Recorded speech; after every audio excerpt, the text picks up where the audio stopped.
இன்றைக்கி பார்த்திங்கன்னா நம்ம என்ன பார்க்க போகிறோன்னா அப்பாவோட தோட்டத்துக்கு தான் வந்திருக்கோம். ஸோ அங்கே வந்து மரவள்ளிக்கிழங்கு அப்பா நிறைய வச்சுருக்காங்க.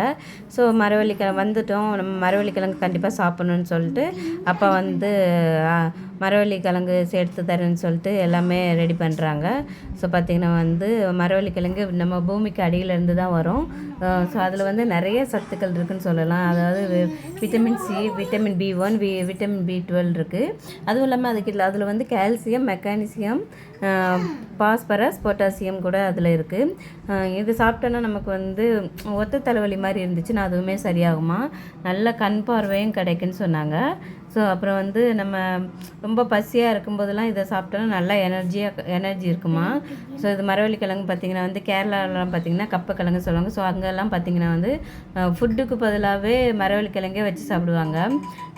ஸோ அதை நம்மளும் மரவள்ளிக்கிழங்கு சாப்பிட்லான்னு சொல்லிட்டு ஏதோ அப்பாவும் வந்து அக்கா பையனும் பிடுங்குறாங்க கிழங்க. ஸோ பார்த்திங்கன்னா வந்து நம்ம தோட்டத்தில் விளைஞ்ச கிழங்கா இருக்கட்டும் சரி, எதாக இருந்தாலும் சரி, நம்ம மண்ணில் விளையிறது வந்து அப்படியே ஃப்ரெஷ்ஷாக எடுத்து நம்ம சாப்பிடும்போது வந்து ரொம்பவே சூப்பராக இருக்கும். ஸோ பார்த்திங்கன்னா வந்து வீட்டுக்கு எடுத்துகிட்டு வந்துட்டு நல்லா வாஷ் பண்ணிட்டோம். ஏன்னா நிறைய மண்ணாக இருந்ததுனால திருப்பி ஒரு 6-7 தண்ணியில் வந்து வாஷ் பண்ணுற மாதிரி தான் இருந்தது. ஏன்னா எவ்வளோ அழுக்காக இருக்குது பாருங்கள் அந்த மண்ணோட அழுக்கு. ஸோ அதை நல்லா வாஷ் பண்ணிவிட்டு அம்மா வந்து வேக வச்சிட்டாங்க. வேக வச்சு, ஏன்னா ஃபுல்லாக வேக வைக்கல, ஏன்னா கொஞ்சமாக மட்டும் ஃபஸ்ட்டு வேக வச்சாங்க சாப்பிட்றதுக்கு. ஸோ ரொம்பவே டேஸ்ட்டாக இருந்தது. உங்களுக்கும் மரவள்ளிக்கிழங்கு பிடிக்கும்னா லைக் பண்ணுங்கள், ஷேர் பண்ணுங்கள்.